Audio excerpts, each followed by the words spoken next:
Un grand merci pour l'invitation à parler ici. Donc, comme Françoise l'a précisé, je remplace au pied levé Pierre Binetruy. L'exposé sera le mien et les erreurs seront les miennes aussi. Donc, je suis membre de l'Institut de physique théorique au CEA Saclay. Et effectivement, je travaille depuis presque une vingtaine d'années sur l'accélération de l'univers et la modification de la gravité, les différents problèmes que Françoise a mentionnés dans son exposé précédent. Donc l'énergie sombre est un problème de physicien. Le titre m'était imposé. Je vais essayer de vous présenter pourquoi on peut s'intéresser à l'énergie sombre sur le plan plutôt physique et non pas astronomique ou astrophysique. Et donc je me concentrerai essentiellement sur le problème de la constance cosmologique, qui est un problème d'ordre de grandeur pour l'énergie du vide, et aussi les différentes possibilités qu'on a imaginées depuis une vingtaine d'années pour essayer de résoudre ce problème qui est encore ouvert. Donc je vais couvrir des sujets qui ont déjà été mentionnés dans l'heure précédente. Donc il y aura un certain chevauchement, mais j'espère que la répétition ne sera pas inintéressante et que vous verrez les problèmes sous d'autres aspects. Donc commençons d'abord assez pédestrement. Donc, je suis théoricien, je ne vais pas avoir beaucoup de diagrammes, je vais avoir pas mal d'équations, certaines seront simples, certaines seront plus compliquées, mais en général, je vais les commenter. Donc, on va commencer par ce que je vais appeler l'équation de Raychaudhuri, qui est l'équation d'accélération pour un univers dont la taille est petit a. Donc, c'est une équation qui ressemble à l'équation de Newton. Le premier terme ici, c'est la composante newtonienne d'attraction. Et il y a une composante relativiste, 3p, qui vient corriger l'attraction simplement due à la matière. Alors en relativité et en cosmologie, on obtient cette équation en faisant trois hypothèses qui sont extrêmement importantes pour pouvoir comparer avec les données et qui étaient absolument suffisantes jusqu'en 1998, la première détection de l'accélération de l'expansion de l'univers. Donc on utilise en général la relativité générale, dont on vient de fêter le centenaire. Le principe cosmologique, c'est-à-dire que sur des échelles extrêmement grandes, on va supposer que l'univers est isotrope et homogène, ce qui va nous permettre de simplifier mathématiquement le traitement, et qui est un principe qu'on teste et qu'on doit tester par les observations. Et d'autre part, jusqu'à 1998, on avait simplement 4 types de matière. Donc la matière noire, les baryons, c'est-à-dire la matière ordinaire, la radiation et les neutrinos, donc comme en moins K150 pour Empédocle, mais d'autres types de matière que lui. Donc on ne va pas utiliser ceci, et on va essayer de comprendre quelle est la dynamique de l'univers simplement à partir de cette équation extrêmement simple. Alors comme Françoise l'a précisé, l'approche phénoménologique, la première, serait de supposer que l'univers est rempli de fluides, de nombreux fluides, ayant une équation d'état W, c'est-à-dire que vous avez une relation entre la pression des nombres fluides, des 4 fluides, et leur densité d'énergie. Alors il se trouve qu'en très très bonne approximation, l'équation d'état pour la matière, donc par exemple les baryons, la matière ordinaire, c'est 0, donc un fluide sans pression, et c'est 1/3 pour la radiation, pour les photons. Et si vous prenez directement l'équation précédente, mais évidemment, à cause du fait que tout ceci est positif, vous avez une accélération qui est négative. C'est-à-dire que sous l'effet de la gravité, la matière ne peut faire que décélérer l'expansion de l'univers. Donc l'univers aurait commencé dans le passé, comme le maître nous l'a appris, par un Big Bang. Et puis, de façon décélérée, l'expansion viendrait se ralentir et peut-être, dans un futur, retomber. Mais en fait, ce n'est pas ce qu'on a mesuré en 1998. On a mesuré exactement l'opposé, c'est-à-dire que dans le passé récent, l'accélération à double point devient positive depuis un redshift qui est à peu près égal à 1. Donc, que faire? La première chose à faire, c'est de reprendre ces mêmes équations et d'essayer de voir ce qu'on peut faire avec ces équations pour obtenir une accélération positive dans le passé récent de l'univers. Alors pour ça, il suffit d'imaginer que dans le passé récent, depuis z égale à 1, il existe un cinquième élément qu'on peut appeler quintessence, qu'on peut appeler énergie noire, énergie sombre, et qui est telle que son équation d'état est inférieure à moins un tiers. Alors, c'est extrêmement facile de voir pourquoi. C'est parce que pour obtenir ici un signe positif, il suffit que cette quantité ρ plus 3p devienne négative, donc que l'équation d'état soit inférieure à moins un tiers. Ce qui ne correspond absolument à aucun fluide qu'on connaît en physique classique, mais qui pourrait très bien exister aux échelles cosmologiques. Et donc on peut se demander, est-il possible d'avoir un fluide qui va dominer simplement l'évolution de l'univers très tard, à partir d'un âge qui est la moitié de l'âge présent de l'univers, et qui, pendant le grand passé de l'univers depuis le Big Bang, ne jouerait pratiquement aucun rôle. Alors la première des façons d'engendrer cette accélération qui vient à l'esprit, et c'est une façon qui est assez naturelle et qui est confirmée. Alors je ne sais pas si vous voyez les diagrammes, mais c'est un diagramme que vous pouvez imaginer en fonction de la densité d'énergie et l'équation d'état, et vous avez une équation d'état qui, par les données les plus récentes, est contrainte à être de l'ordre de moins 1. Donc en fait, avec une composante qui est bien inférieure à moins un tiers. Donc une composante avec une énergie du vide qui serait une énergie telle que son équation d'état est égale à moins 1, ça correspond à ce qu'on connaissait depuis les années 20 à être l'énergie du vide. Et je vais vous raconter comment est-ce qu'on sait que l'énergie du vide peut avoir cette caractéristique et quels sont les problèmes que ça pose et comment est-ce qu'on peut éviter ces problèmes dans le reste de cet exposé. Donc regardons ça. Voilà. Alors pour revenir pour pouvoir vraiment avoir une description du problème et de ce que ça pourrait être, je vais revenir à une intégrale première, donc comme en mécanique classique, du mouvement. Donc je suis parti de l'équation de Raychaud-Dury, qui est une équation d'accélération du deuxième ordre, comme l'équation de Newton pour le mouvement d'une particule. Et on peut en écrire une en cosmologie avec le principe cosmologique. On peut en écrire une intégrale première qui s'écrit sous la forme suivante, qui est ce qu'on appelle la première équation de Friedmann, qui a été écrite par un physicien russe dans les années 20, et qui correspond à l'évolution temporelle du taux de Hubble. C'est-à-dire le taux de Hubble, c'est la dérivée logarithmique de la taille de l'univers. Donc h carré est relié par la constante de Newton au contenu en matière de l'univers. Donc ρ, c'est la densité de matière. Et puis je vais rajouter quelque chose qui est ici, que j'ai appelé ρ lambda, qui est justement cette énergie du vide. Et il y a un terme qui est moins k sur a carré, qui est un terme de courbure. Alors, comme vous le savez tous, vers 1917, Einstein avait introduit dans les équations de la relativité générale la constante cosmologique, qui vient en fait jouer le même rôle ici dans les équations de Friedmann que ce terme en ρ lambda.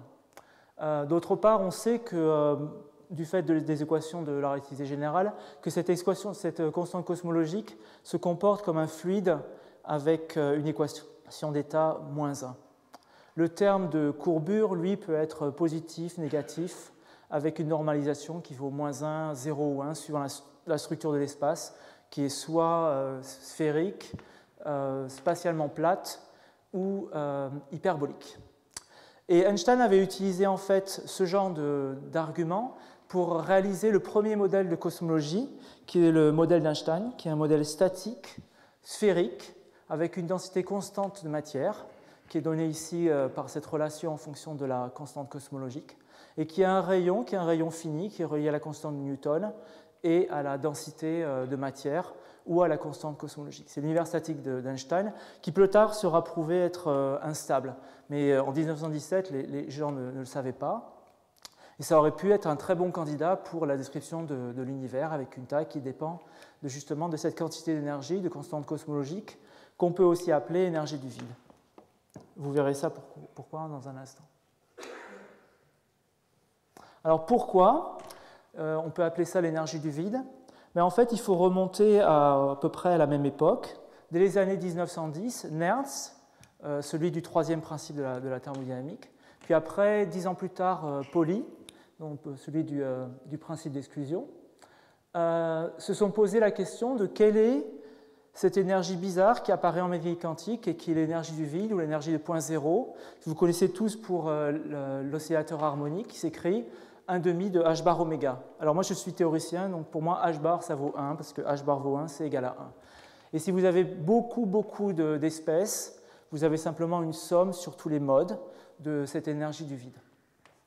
Alors, dès les années 1920, Pauli savait, avec les premiers balbutiements de la théorie des champs, que pour pouvoir quantifier les électrons, pour pouvoir quantifier les différentes interactions fondamentales, en fait, on avait besoin de sommer, non pas une somme discrète, mais pour une particule, sommer sur toutes les impulsions que cette particule pouvait avoir. Donc là, vous avez la sommation tridimensionnelle des 3 cas. Et puis ici, vous avez la relation de dispersion relativiste, oméga égale racine de k carré plus n carré, que j'ai pris pour l'électron. Évidemment, si vous regardez ça à la main, cette énergie qui est donc juste due aux fluctuations quantiques dues à la présence d'un électron dans le vide est infinie, puisque je n'ai aucune raison de ne pas mettre une borne ici à l'infini. Alors, dès les années donc, 1920, Pauli s'est posé cette question et s'est aperçu du fait qu'il fallait mettre ce qu'on appelle une coupure ultraviolette. Et ce qu'il a mis à la masse de l'électron, ça pouvait paraître absolument naturel, parce que dans les années 20, on n'avait pas d'accélérateur qui montait à des énergies beaucoup plus hautes que... on n'avait pas d'accélérateur, donc on n'avait pas du tout d'énergie qui montait plus haut que la masse de l'électron, qui, je vous rappelle, est égale à peu près à 1 MeV. Donc, on fait ce calcul et on trouve une énergie du vide qui vaut quelque chose qui est en masse de l'électron à la puissance 4. Toutes les densités d'énergie sont toujours des masses à la puissance 4. Dimensionnellement, quand on travaille en unité réduite, de h bar égale 1, c égale à 1. Et si on fait ce calcul et qu'on prend pour la masse de l'électron qui était connue à l'époque, et qu'on calcule cette densité d'énergie, et qu'on revient à l'expression précédente, ici, qu'on utilise ça pour calculer le rayon de l'univers d'Einstein, on s'aperçoit que le rayon de l'univers d'Einstein va être plus petit que la distance Terre-Lune. Donc quelque chose qui est complètement exclu physiquement. Et en fait, ça n'a pas causé un grand bruit. Les gens ont plus ou moins oublié ce fait pendant pratiquement 60 ans. Il a fallu que ça soit retrouvé dans les années 60 par le physicien russe Zeldovich, qui s'est rappelé qu'en cosmologie, l'énergie du vide pouvait jouer un rôle et avoir un effet sur la dynamique de l'univers. La raison pour laquelle ça a été supplanté, je pense que c'est du fait que, ici on a une photo de Lemaitre avec Einstein, que dès 1927, on a su que l'univers n'était pas un univers statique. Et donc on a abandonné le modèle d'Einstein, et en abandonnant le modèle d'Einstein, on a oublié le problème du calcul de cette énergie du vide, en fait. On a oublié ceci, et on a mis très longtemps pour arriver à comprendre comment est-ce qu'on pouvait faire un calcul plus rigoureux de cette quantité-là, qui de toute façon doit être calculée, est importante physiquement et ne doit pas être oubliée si on veut faire un modèle de l'univers. Alors il y a plusieurs remarques qu'on peut faire sur ce calcul. La première, c'est que ce calcul semble dépendre de la coupure ultraviolette. Alors il n'y a absolument aucune raison pour moi d'avoir mis une coupure ultraviolette à la masse de l'électron. J'aurais pu mettre la masse du proton, qui était connue à l'époque aussi. J'aurais pu mettre d'autres masses, une énergie beaucoup plus importante. Donc c'est assez bizarre. On aurait pu aussi tenir en compte, même à l'époque, non pas simplement l'électron, mais aussi le proton qui était connu, et puis dès le début des années 30, le neutron. Donc on aurait pu sommer sur plusieurs contributions. Et puis surtout, si on avait connu, mais c'était beaucoup trop tôt, parce qu'on a connu la création des éléments après la guerre par Gamow et ses collaborateurs, on aurait pu savoir que ce calcul-là était tel qu'en fait toute la physique depuis la création des éléments jusqu'à maintenant aurait été complètement bouleversée, et que donc si on a une énergie qui est de type de celle qu'on a calculée précédemment, on ne peut pas du tout décrire la physique de basse énergie depuis la création des éléments depuis la BBN. Donc c'est un problème qui aurait dû être complètement en premier dans tous les livres de cosmologie depuis les années 30, mais qui a été oublié jusqu'à à peu près une vingtaine d'années. Alors en fait, il a fallu très longtemps pour pouvoir avoir une description correcte de ce type de calcul. Donc pour ça, il a fallu passer par les années 50. Et dans les années 50, les gens ont appris à faire plus de théorie des champs, de calculer ce qu'ils appellent la renormalisation en théorie des champs, et donc savoir manipuler des quantités qui sont en fait formellement infinies, mais qui physiquement doivent être considérées comme des quantités finies. Donc c'est un gros sujet en théorie des champs. Et à la fin des temps, voilà à quoi peut ressembler le résultat du calcul d'une densité d'énergie du vide. Il y a un premier terme qui est simplement mis à la main, qui est la constante cosmologique, comme Einstein aurait pu le faire. Chaque transition de phase dans l'univers, par exemple la transition électrofaible, dont on sait qu'elle existe puisqu'on observe des électrons massifs, donne lieu par un effet, disons, de chaleur latente à une contribution à l'énergie du vide. Et on a une généralisation ici du calcul que j'ai fait précédemment et qui est ici rigoureuse, une somme sur toutes les particules de spin J avec une contribution qui est à la puissance 4 de leur masse. Donc voilà, c'est l'énergie du vide. Et a priori, c'est cette énergie-là, si vous connaissez toutes les masses de toutes les particules qui ont existé, qui existent dans l'univers, si vous connaissez toutes les transitions de phase qui ont existé, qui existeront dans l'univers, et si vous connaissez la valeur de la constante cosmologique qui peut exister dans les équations d'Einstein, voilà ce que vous devez mettre dans l'équation de Friedman ici. Et par cette équation de Hubble, vous devez en déduire la dynamique de l'univers depuis le Big Bang jusqu'à maintenant. Alors c'est un problème, comme je vous l'ai dit, parce que si jamais je prends ici simplement comme cette contribution ici, qui est la masse de l'électron, j'ai déjà un problème avec la BBN. Mais il se peut que tous ces termes en fait, viennent se compenser. Et en fait, c'est ça qui est apparu en 1998, parce que la mesure en fait, du taux d'expansion de l'univers qu'on a eu par les supernovae et puis les confirmations observationnelles depuis lors, nous dit que la densité d'énergie à la puissance 1/4, c'est-à-dire vraiment la densité d'énergie en termes d'électronvolts ou de gigaélectronvolts, est donnée par 2,4 milliélectronvolts, ce qui est extrêmement faible. À part peut-être la masse des neutrinos, il n'y a aucune échelle d'énergie en physique qui a une énergie de ce type. Toutes les énergies que vous connaissez, la masse des électrons, la masse des muons, la masse des protons, sont des énergies bien supérieures à cette échelle typique. Donc on peut répéter à ce moment-là ce que Rabi avait dit pour la découverte du muon en 1936. Qui a commandé ça? Donc on ne sait pas pourquoi est-ce que l'univers présent serait dominé par une énergie qui ressemble à une énergie du vide, avec une densité d'énergie si faible, quand toutes les énergies physiques que l'on connaît à partir des accélérateurs ou de la physique atomique sont à des échelles bien plus grandes. Donc ça paraît comme un ajustement fin, mais un ajustement fin de quoi? Alors pour essayer de comprendre ce fait, qu'est-ce qu'on est obligé d'ajuster? Est-ce qu'il est possible de justifier une si petite échelle par rapport à toutes les échelles de la physique? On peut commencer par s'intéresser à un grand résultat prouvé par Weinberg il y a à peu près 30 ans, et qui donc s'appelle le théorème de Weinberg. Alors Weinberg, qui a eu le prix Nobel pour le modèle standard de la physique des particules, a montré un théorème, et donc ça c'est une petite preuve, mais vous n'êtes pas forcément obligé de regarder la preuve elle-même. Il s'est posé la question, et il a prouvé un théorème qu'on appelle un théorème sans issue en français, qui est la chose suivante. C'est est-ce qu'il est possible, en ayant une description par un Lagrangien, qui ici sera le plus simple possible que l'on peut prendre, c'est-à-dire simplement des champs scalaires, ça c'est leur énergie cinétique et leur énergie potentielle, est-ce qu'on peut montrer que ce système va naturellement tendre à avoir un état fondamental qui est un état avec une énergie qui serait nulle? Ça viendrait nous rasséréner et expliquer pourquoi peut-être on pourrait justifier un si petit nombre, parce qu'en faisant une petite brisure par rapport à ce résultat, on pourrait justifier un nombre qui soit suffisamment petit. Alors pour faire ça, en fait, Weinberg a utilisé le raisonnement suivant. Il ne veut pas du tout utiliser d'échelle d'énergie mise à la main dans son modèle. Donc je ne veux pas avoir une échelle qui est comme 2,4 milliélectronvolts dans mon modèle. Je veux avoir un modèle où il n'y a pas d'échelle. Si vous avez un modèle où il n'y a pas d'échelle, vous avez une symétrie qui apparaît, qui s'appelle l'invariance d'échelle.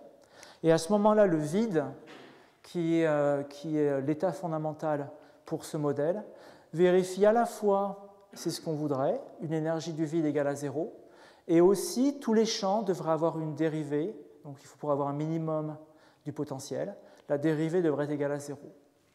Sachant qu'on a factorisé une dépendance en échelle qu'on appelle le dilaton. Et donc à ce moment-là, on n'avait pas n champs comme au départ, mais n-1 champs. Donc on se retrouve avec n contraintes pour n-1 champ.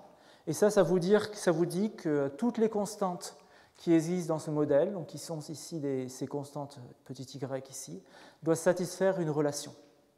Donc pour pouvoir avoir un état fondamental dans ce modèle, qui est un état fondamental ne dépendant pas du temps et qui va avoir une énergie minimale, on doit imposer une relation entre les constantes de ce modèle.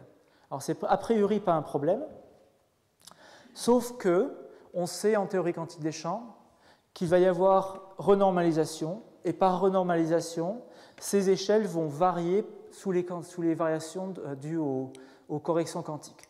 Et donc on ne va pas pouvoir imposer que par l'effet des corrections quantiques, cette relation soit valable tout le temps. Okay. Ce qui fait qu'en fait, la seule solution au problème, puisque la solution avec contrainte ne peut pas toujours être maintenue par les corrections quantiques, va être la solution où ce facteur d'échelle, le dilaton, on appelle ça le dilaton, doit s'annuler. Et en fait, donc, le seul vide qui va pouvoir exister dans cette théorie-là, c'est le seul vide où tous les champs vont venir être égaux à 0. Alors ça pourrait être une solution tout à fait valable. Le problème est que si ça c'est votre modèle d'univers, donc si ça c'est le modèle qui décrit l'état fondamental de l'univers, je sais que ces champs scalaires, par le mécanisme de Higgs, certains d'entre eux vont venir donner une masse à cet internet fermion qui existe dans l'univers. Je sais que les électrons ont une masse, donc je ne peux pas avoir que des champs avec une masse égale à 0. Donc pour ça, j'écris le couplage qui s'appelle le couplage de Yukawa entre ces champs scalaires et des champs fermioniques, donc c'est phi, psi bar, psi, et la matrice de masse, donc la matrice de masse des fermions, comme les électrons, est proportionnelle à ce champ phi. Or, je viens de voir que l'état fondamental a un champ phi égal à 0, et donc je ne peux pas avoir un état fondamental de l'univers qui réalise à la fois une configuration statique et des masses non nulles pour les particules. Comme on observe des fermions massifs dans l'univers, ça nous dit que je ne peux pas avoir les hypothèses qui me donnent un vide ajusté égal à 0. Donc j'ai un problème. Donc je ne sais pas justifier à partir du modèle le plus simple et le plus générique qui décrit l'état fondamental de l'univers, une petite constante cosmologique, une petite valeur de l'énergie du vide, quelque chose qui aura une valeur très très proche de 0. Alors en fait, je vais passer le reste de cet exposé à essayer de violer les hypothèses cachées de ce théorème. Parce que sinon, je peux arrêter mon exposé ici, puisqu'on ne sait rien faire, et dire que tout ce que je peux faire, c'est mesurer la valeur et n'avoir aucune description théorique de ce qu'on a mesuré. Donc ce théorème contient de façon cachée un grand nombre d'hypothèses, et je vais passer en revue les différentes hypothèses et comment essayer de les violer. Et chacune va conduire à un type de modèle, dont certains sont ceux que Françoise a présentés auparavant. Donc allons-y. Alors, la première façon de violer les hypothèses du théorème de Weinberg est donc d'espérer avoir une compréhension de cette petite valeur de l'énergie du vide. C'est en fait d'avoir une description de l'état fondamental de l'univers, non pas comme quelque chose qui serait statique, un petit peu comme dans le modèle statique d'univers d'Einstein, mais des configurations de champs qui vont être dynamiques et qui vont faire qu'il va y avoir un auto-ajustement dynamique avec peut-être la présence d'un attracteur à grand temps vers lequel l'univers va venir courir, et cet attracteur nous donnera une explication pour l'existence de cette petite valeur qui conduit à l'accélération de l'univers.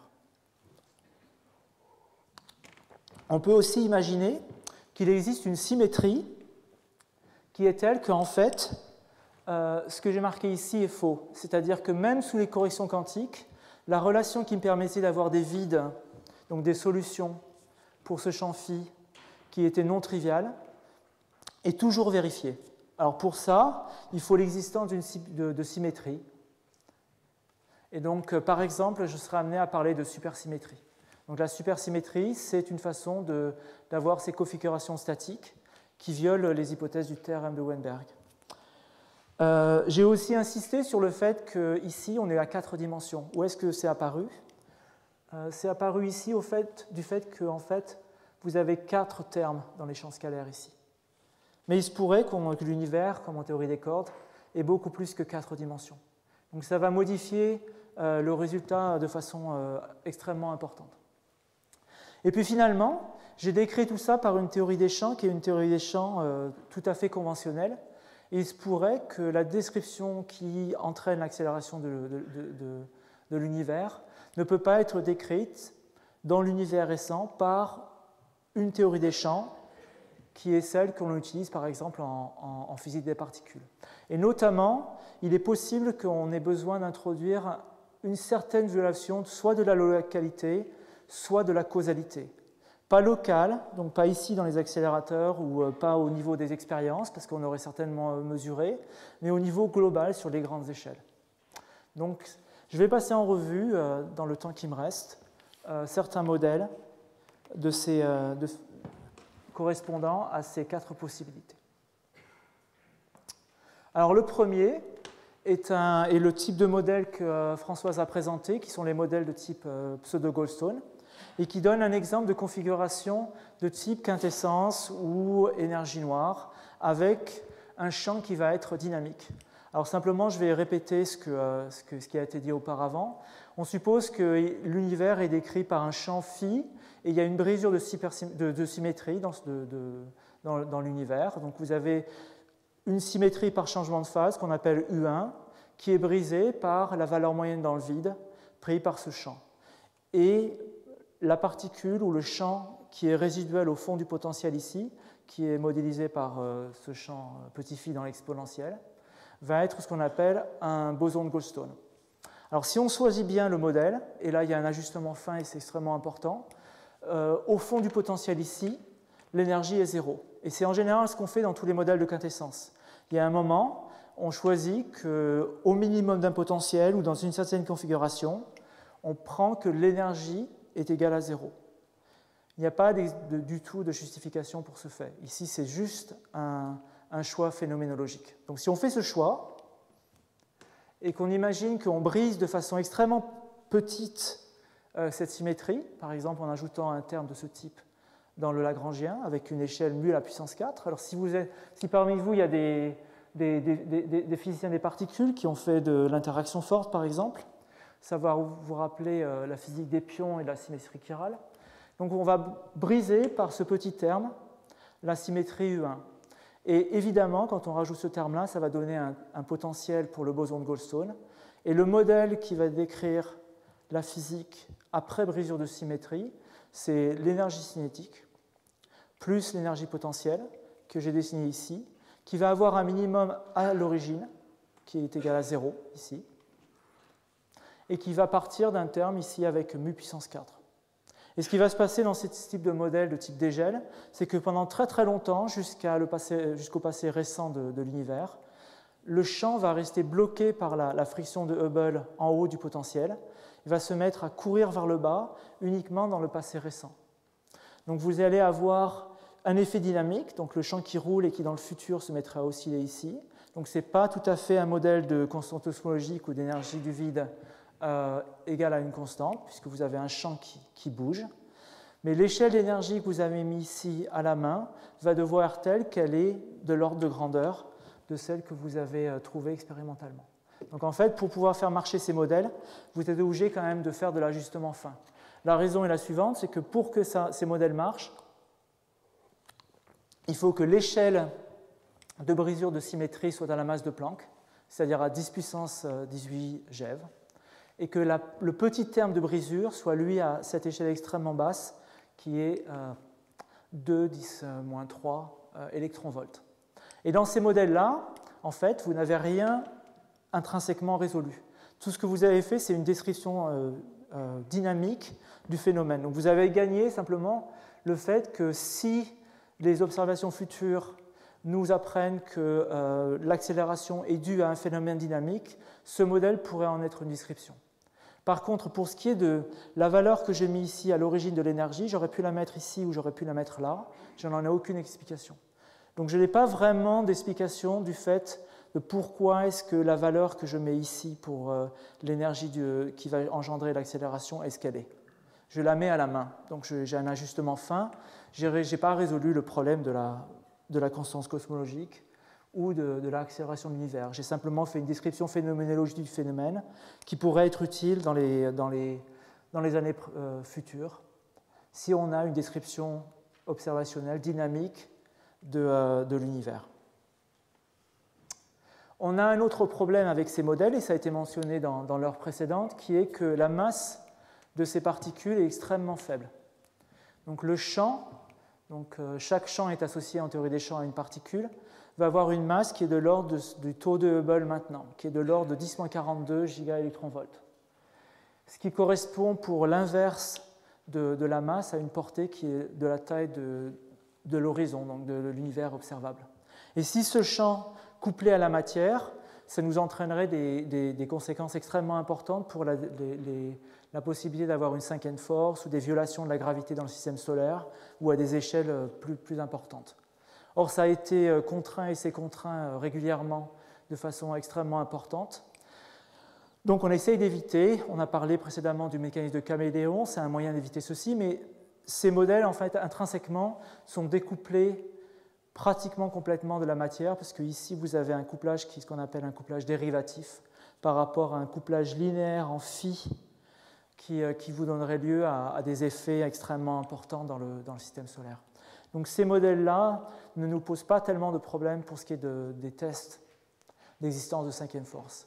Mais ils ne sont pas des modèles extrêmement intéressants du point de vue du problème de l'énergie du vide ou de pourquoi est-ce qu'on a ajusté l'énergie du vide à cette valeur. On fait simplement que les utiliser pour une description phénoménologique du phénomène. OK. Donc passons à autre chose. Donc une autre façon de faire, et qui pendant longtemps paraissait extrêmement intéressante, c'est la supersymétrie. Alors là, ça devient un peu plus kabbalistique en termes d'équations, mais ça fait la joie des théoriciens parce que je peux mettre des alphas avec des petits points, des barres, enfin des tas de choses qui font le plaisir du théoricien au quotidien. Et donc la supersymétrie, en fait, c'est la racine carrée d'un déplacement. Si vous vous rappelez votre mécanique quantique, il y a un opérateur qui est l'opérateur de translation. Et en fait, c'est la généralisation ici en termes de relativité. Et donc le carré d'une transformation supersymétrique, c'est une translation. Et un vide supersymétrique est tel que simplement le générateur, c'est-à-dire ce qui engendre la supersymétrie, annihile le vide. Et immédiatement, quand vous identifiez le hamiltonien avec la partie 0 des translations, c'est-à-dire les translations dans le temps, vous trouvez qu'un vide supersymétrique est tel que son énergie est toujours égale à 0. Donc en supersymétrie globale et exacte, le vide supersymétrique nous résoudrait le problème de la constance cosmologique, du fait qu'on a une énergie du vide qui est extrêmement petite. Donc, et comme je vous le rappelle, cette symétrie passe à travers le théorème de Weinberg du fait de l'existence de cette symétrie et des relations qu'on peut avoir entre les couplages dans la petite preuve que j'ai donnée tout à l'heure. Mais quel est le problème? En fait, le problème, c'est que pendant longtemps, on a rêvé de la supersymétrie, mais il se trouve qu'aux accélérateurs, pour l'instant, on n'a jamais rien vu. Donc la brisure de la supersymétrie doit être brisée, et l'échelle d'énergie à laquelle elle doit être brisée doit être supérieure à l'échelle à laquelle on teste dans les accélérateurs. Donc plus grande que, par exemple, l'échelle du boson Z. Il y a un autre effet qui est extrêmement important, c'est que là, je vous ai parlé de supersymétrie globale. Or, pour tenir en compte de la gravité, on est obligé de tenir en compte non pas simplement de la supersymétrie, mais de ce qu'on appelle la supergravité. C'est-à-dire qu'on se permet non pas d'avoir des translations dans l'espace et dans le temps globalement sur tout l'univers, mais simplement localement, quand on peut le faire en relativité. Donc pour faire ceci, on est obligé de décrire ce qui s'appelle la supergravité. Et en supergravité, le vide n'est plus garanti d'avoir une énergie nulle. On peut s'arranger, et pendant des décennies, les gens l'ont fait, et on a des équations de ce type-là, c'est-à-dire qu'on s'arrange entre les paramètres d'ordre de brisure de la supergravité et la masse du gravitino pour avoir, grosso modo, une annulation complète de l'énergie du vide, mais on n'a pas de justification de ce fait-là. Et même si on le fait qu'aux accélérateurs, on sache que la supersymétrie est brisée à une échelle plus grande que l'échelle du boson Z, est telle que les corrections quantiques venant des effets de différence de masse entre les particules et leurs superpartenaires est forcément plus grand que la masse de brisure à la puissance 4. Et donc, plus que ça, c'est à peu près 100 GeV, c'est énorme. Et donc, on n'a pas du tout d'approche par la supersymétrie ou la supergravité brisée du problème de la petitesse de l'énergie du vide. Donc, c'est une piste qui aurait pu être extrêmement intéressante, qui est peut-être encore à creuser, mais qui n'est pas la panacée. Alors, passons à autre chose. Donc, le troisième type de violation du théorème de Weinberg, c'est la possibilité de décrire l'univers, non pas comme un univers à 4 dimensions, mais un univers qui posséderait une partie avec plus que 4 dimensions. Donc typiquement, vous avez entendu parler qu'à l'origine, la corde bosonique avait 26 dimensions, la corde supersymétrique à 10 dimensions. Ici, on va simplement faire des modèles à 6 dimensions.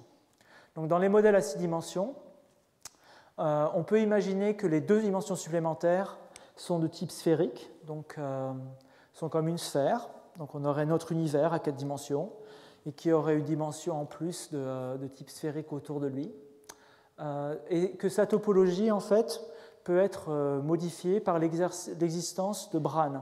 Alors nous, on serait une de ces branes, c'est-à-dire un hyperplan à 4 dimensions dans l'espace à 6 dimensions, si vous arrivez à voir ceci. Alors vous pouvez le voir en regardant ce ballon de rugby. En fait, nous, on se placerait soit au pôle nord, soit au pôle sud. Et si vous avez l'imagination, on serait en fait un hyperplan qui serait ici, dans cet espace à dimension supplémentaire. Donc on vivrait soit au pôle sud, soit au pôle nord de cet espace supplémentaire. Ok. Donc si on décrit ces modèles-là, on va écrire la théorie qui décrit la physique de ces modèles en utilisant la gravité à 6 dimensions. Donc ça, c'est le terme de Einstein-Hilbert à 6 dimensions. La constante de Newton à 6 dimensions. Et puisqu'on a mis notre univers ici qui a une tension ou une énergie du vide que j'appelle ici T6, qui intervient comme ceci, et qui ne dépend que du volume d'univers à 4 dimensions, alors qu'ici on fait intervenir le volume d'univers à 6 dimensions. Si on utilise ceci et les équations du mouvement, c'est-à-dire les équations d'Einstein venant de ceci, on se retrouve avec en fait le fait que l'énergie de ces configurations est égale à 0. Okay. On a une configuration d'énergie égale à 0, et en fait, on a vraiment un ballon de rugby dans les dimensions supplémentaires, parce qu'en fait, on a du fait de l'existence de la tension, donc de l'énergie du vide sur notre univers qui vit au pôle nord ou au pôle sud, on a en fait ici un dépôt topologique, ça ressemble à un cône comme dans un ballon de rugby. Ce n'est pas quelque chose qui a 2 π quand vous faites le tour, mais vous avez un angle de défaut qui est proportionnel à la tension T6. Donc ça, c'est une très très belle façon, 6-dimensionnelle, d'obtenir une configuration qui paraît sympathique avec une énergie égale à 0. Alors, est-ce qu'on peut faire de l'énergie noire, ou est-ce qu'on peut justifier qu'on peut avoir dans ces configurations quelque chose qui est non pas égal à 0, mais quelque chose qui est tout petit et qui viendrait corriger ce petit nombre? Alors en fait, il y a eu une grande activité dans le milieu des années 2000 pour essayer de trouver des modèles comme ceci, et ils existent. Ils ne sont pas complètement fermés, donc on n'en a pas une description complète, mais c'est une bonne piste. Alors pour ça, je suis obligé de vous rappeler quelques faits sur ce qu'on appelle les compactifications, c'est-à-dire que imaginez que vous êtes cette petite fourmi sur cette brindille, et si les dimensions supplémentaires qui sont ici sont suffisamment petites, vous ne voyez absolument rien. Tout ce que vous voyez, c'est la physique quadridimensionnelle le long de votre direction. Et donc on peut relier la constante de Newton, donc la gravité à 4 dimensions, avec la constante de Newton à 6 dimensions, par l'intermédiaire du volume L2 de la sphère supplémentaire. Et il se trouve que les tests de la gravité ne sont connus que jusqu'à des tailles de 1 mm. Donc en fait, rien n'empêche que les dimensions supplémentaires soient à peu près de l'ordre du millimètre.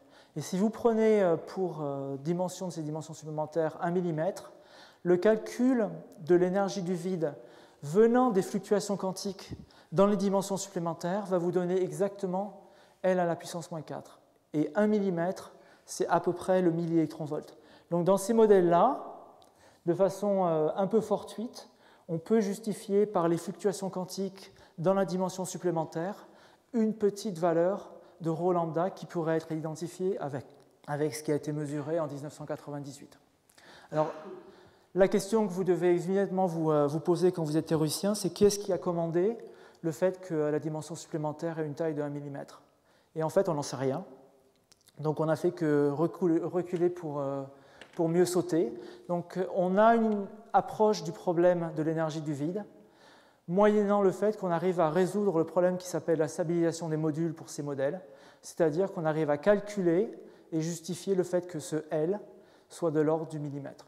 Si un jour on savait le faire dans un modèle absolument concret, précis, dont on connaît toutes les équations, on pourrait peut-être dire qu'on sait calculer l'énergie du vide qui engendre l'accélération de l'univers.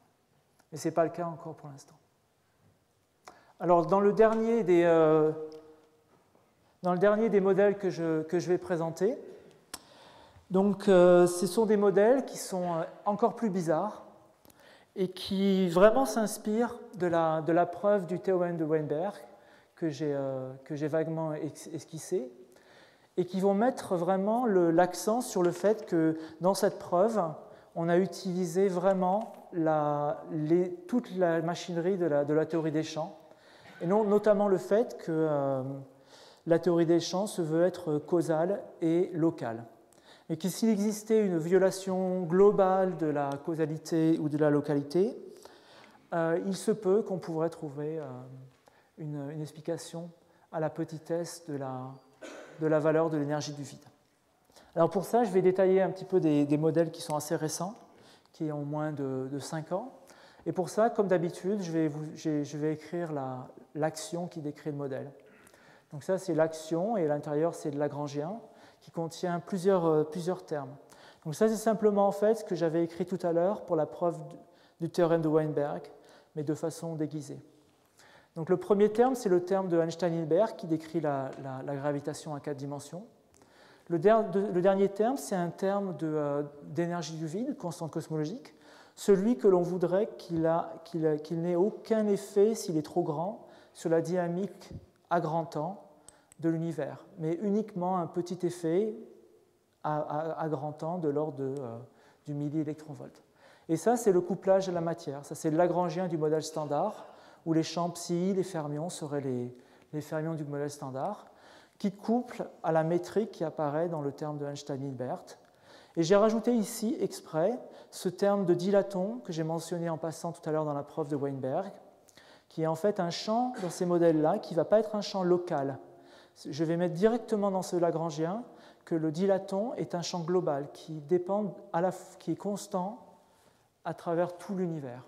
Alors que si j'écrivais un lagrangien habituel pour décrire la physique ici, je mettrais pour les deux lambda, des champs locaux, donc avec dépendance en l'espace et en le temps. Mais ici, je vais simplement prendre un terme qui est une constante dans l'espace et dans le temps. Ok, donc si je ne fais rien, comme dans la preuve du théorème de Weinberg, la masse des particules va être proportionnelle à ce lambda. Ce lambda va se stabiliser à l'origine, à lambda égale 0. Et donc la masse des particules va être égale à 0. Je retrouve le même problème que dans le théorème de Weinberg. Cette description ne peut pas me donner une description de l'univers comme on le connaît. Donc là, je vais utiliser un ingrédient supplémentaire. Donc je vais utiliser l'ingrédient supplémentaire qui est cette violation globale de la localité. Et donc je vais rajouter quelque chose qu'on ne ferait jamais en théorie des champs. Je vais rajouter à mon action une fonction qui n'est pas une intégrale. Ici, vous voyez, en théorie des champs, j'utilise toujours des intégrales sur tout l'espace d'univers. Ici. Je vais rajouter simplement quelque chose qui est une fonction globale de ce champ lambda d'énergie du vide et de ce champ lambda de dilaton, et qui ne dépend pas du tout de l'espace. Simplement, c'est une constante. Je vais simplement la prendre dans la pratique, c'est très peu important. Je vais la prendre simplement impaire avec une valeur à l'origine qui vaut 0. Et quand vous écrivez les équations du champ, donc les équations d'Einstein et les équations de Klein-Gordon venant de l'action précédente, vous trouvez la contrainte suivante. C'est-à-dire que le volume d'espace-temps doit être relié à la dérivée première par rapport à son argument de cette fonction sigma. Alors évidemment, si le volume d'espace-temps est infini, vous retrouvez que lambda va avoir tendance à vouloir tendre vers 0 pour faire exploser ce deuxième membre. Donc pour avoir un lambda non nul, et donc pouvoir faire de la physique au-delà de Weinberg, je vais être simplement obligé de supposer que l'espace-temps est fini à la fois spatialement et temporellement. Alors c'est un peu plus difficile à accepter temporellement, puisque ça veut dire qu'à la fois dans le passé et dans le futur, on doit avoir un Big Bang et un Big Crunch. Donc, mais si je suppose que ceci, à ce moment-là, cette équation va fixer grosso modo la valeur de lambda, et je peux continuer à faire de la physique. Je ne suis pas obligé d'avoir lambda égale 0. Alors, la physique que je fais à partir de ça, c'est une équation que je n'ai jamais écrite pour l'instant, mais qui est sous-jacente à tous les modèles que j'ai présentés jusqu'à présent. Ce sont les équations d'Einstein. Donc ça, c'est les équations d'Einstein pour le modèle que j'ai écrit précédemment. Donc à gauche, c'est ce qu'on appelle le tenseur d'Einstein, qui dépend des courbures de Ricci, du tenseur de Ricci. Vous reconnaissez ici la valeur de la constante de Newton. Et ça, c'est le tenseur d'énergie-impulsion de la matière. Donc ça généralise la pression, la densité et aussi les pressions non axiales de la matière. Vous avez un autre terme qui apparaît sous forme de constante cosmologique, parce que dans les équations d'Einstein, c'est ce genre de terme qui apparaît pour la constante cosmologique, donc qui est identifié à ceci, en fait. Et j'ai mis des parenthèses dans ce terme, parce qu'en fait, ce que j'ai mis comme valeur ici, c'est la moyenne de t sur tout l'espace-temps, c'est-à-dire l'intégrale racine moins gt sur racine moins g. OK. Donc c'est un peu bizarre, et donc vous voyez ici exactement là où intervient la violation de la causalité, c'est-à-dire que la valeur de la constante cosmologique, qui est reliée à ce t sur 4 ici, nécessite de connaître à la fois le passé et le futur, et toutes les distances dans l'univers pour pouvoir calculer quelle est cette moyenne. Donc vous avez une violation globale de la causalité, dans le sens où ce qui apparaît dans les équations locales d'Einstein, qui donne la dynamique locale de l'univers, c'est une quantité globalement définie sur toute la taille de l'univers. Okay. Alors ça, c'est un prix à payer pour avoir le très très beau résultat qui est ici un peu crypté, mais que je vais essayer de décrypter. Qui est que si je prends pour T menu, donc le tenseur d'énergie-impulsion, de toutes les espèces de l'univers, quelque chose que je sépare en matière plus une énergie du vide, il se trouve que la structure de cette équation-là fait que l'équation d'Einstein ne fait pas intervenir l'équation de l'énergie du vide. Donc en fait, l'énergie du vide découple, dégravite, et n'a aucune influence sur la dynamique de l'univers. Donc on n'a pas de compensation vraiment de la constante cosmologique ou de l'énergie du vide, on a simplement que par cette violation de la causalité, l'énergie du vide n'intervient pas dans les équations locales d'Einstein. Et ces équations d'Einstein locales ne dépendent que de la densité de matière, donc la densité baryonique, et cette moyenne spatiale et temporelle du tenseur d'énergie-impulsion de la matière. OK. Donc j'ai résolu par cette violation de la causalité une partie du problème de la constante cosmologique ou de l'énergie du vide. J'ai réussi à faire que l'énergie du vide ne gravite pas, qui est le problème principal. Pourquoi est-ce que l'énergie du vide graviterait? Dans ces modèles ici, il n'y a aucun effet de gravitation. Par contre, je n'ai pas d'explication de la valeur 2,4 milliélectronvolts qui m'est nécessaire pour engendrer l'accélération de l'univers dans le passé récent. Alors pour faire ça, en fait, il faut utiliser ce résultat. C'est qu'en fait, il faut pouvoir calculer cette valeur spatiale moyennée sur tout l'univers pour essayer de voir si c'est possible. Et là, évidemment, c'est ce que j'ai répété ici, donc ce qu'on observerait, donc les 2,4 milliélectronvolts, c'est cette moyenne.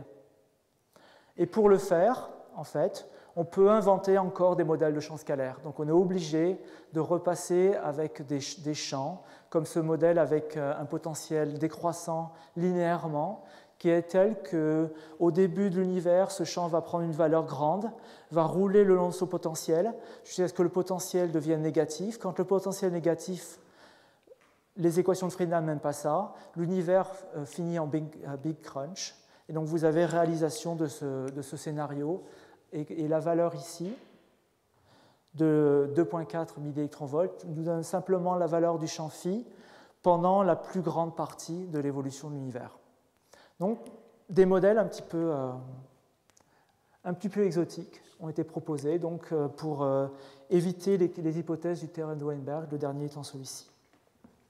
Alors, je vais juste, dans les 10 minutes qui restent, faire un saut pour revenir après à un autre aspect du théorème de Weinberg.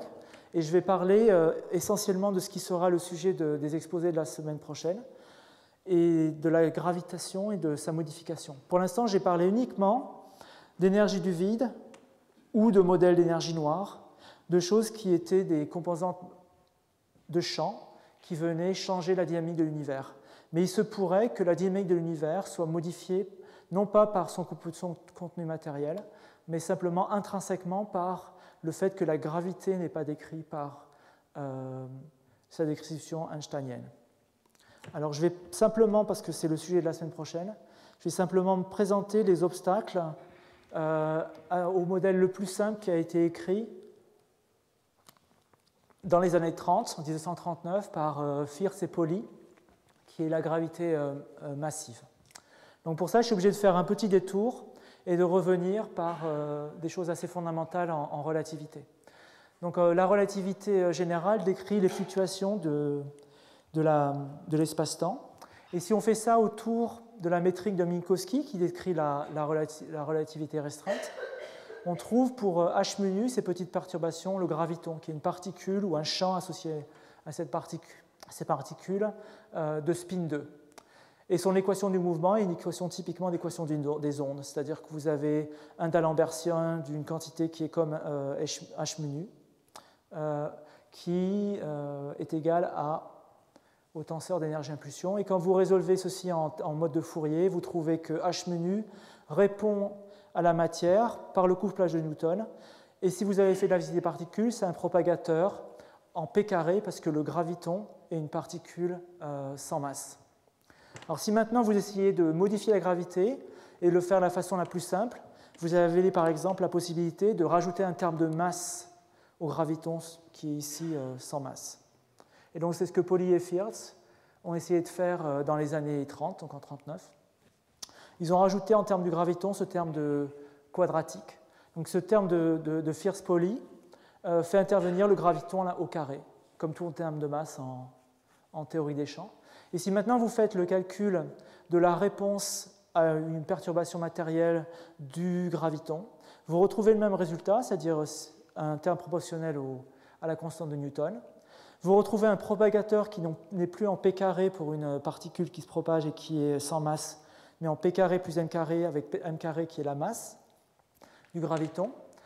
Et bizarrement, vous trouvez que la structure tensorielle qui est proportionnelle ici au tenseur d'énergie-impulsion commence en t mu, mais prend un terme trace de t sur 3, alors que pour un graviton sans masse, vous aviez trace de t sur 2.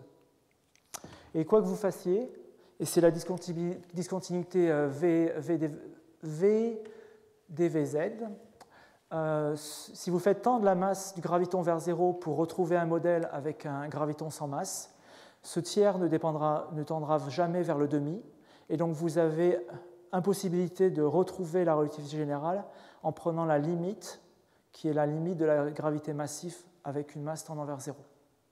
Donc la limite n'est pas indéfinie. Et alors ça, c'est extrêmement important, et ça a donné lieu à de développements théoriques qui sont encore en train d'être faits.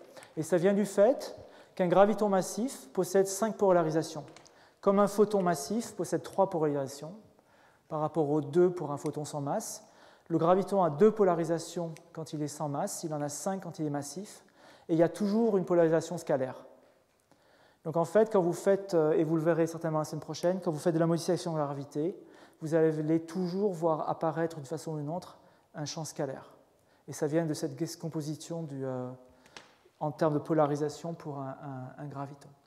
Et ce qui se passe, c'est la chose suivante, c'est le mécanisme de Weinstein. C'est le fait que les termes non linéaires que je n'ai pas écrits, parce que pour l'instant j'ai été à l'ordre quadratique, mais si je rajoute des termes cubiques et des termes quartiques, il se passe la chose suivante. Vous avez un rayon qui est le rayon de Weinstein, qui dépend de la masse d'un objet, qui est tel que le potentiel, donc le champ scalaire supplémentaire, à l'intérieur de ce rayon devient grand, et de telle façon que la force qui est engendrée par ce champ scalaire est réduite.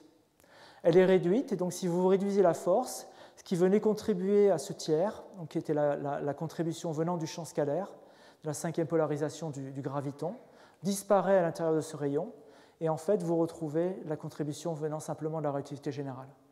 Donc ça c'est ce qu'on appelle les mécanismes d'écrantage, et ça c'est le mécanisme de Weinstein.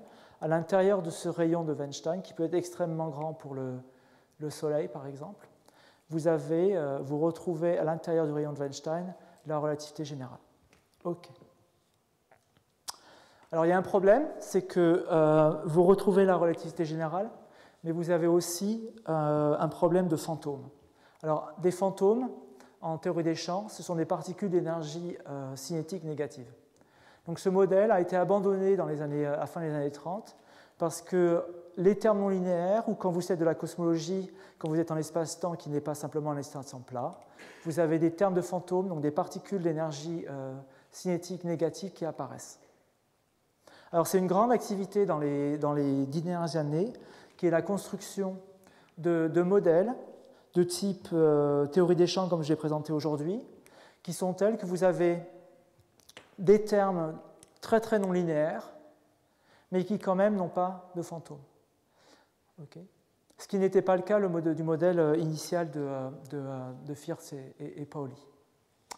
Et pour faire ça, en fait, on utilise un théorème d'Ostrodravsky, donc l'Ostrodravsky de Green-Ostrodravsky, celui que vous apprenez en classe préparatoire, donc l'Ostrodravsky du 19e siècle, et qui dit que généralement, quand vous avez un Lagrangien qui dépend de l'accélération et des dérivées de l'accélération des dérivées multiples de l'accélération, et non pas simplement de la vitesse et de la position, vous avez toujours l'apparition de fantômes. Et donc, pour pouvoir construire des modèles de gravité massifs qui n'ont pas de fantômes, il faut pouvoir passer à travers les trous de ce théorème. Et je pense que la semaine prochaine, c'est ce qu'on vous racontera. Et donc, maintenant, je vais finir sur ce transparent, qui est que je reviens à une des façons de violer le théorème de Weinberg, qui était de faire de l'énergie noire avec des théories qui sont avec un mécanisme d'auto-ajustement, c'est-à-dire en fait un mécanisme où il existe un attracteur à grand temps vers lequel la dynamique de l'univers va tendre.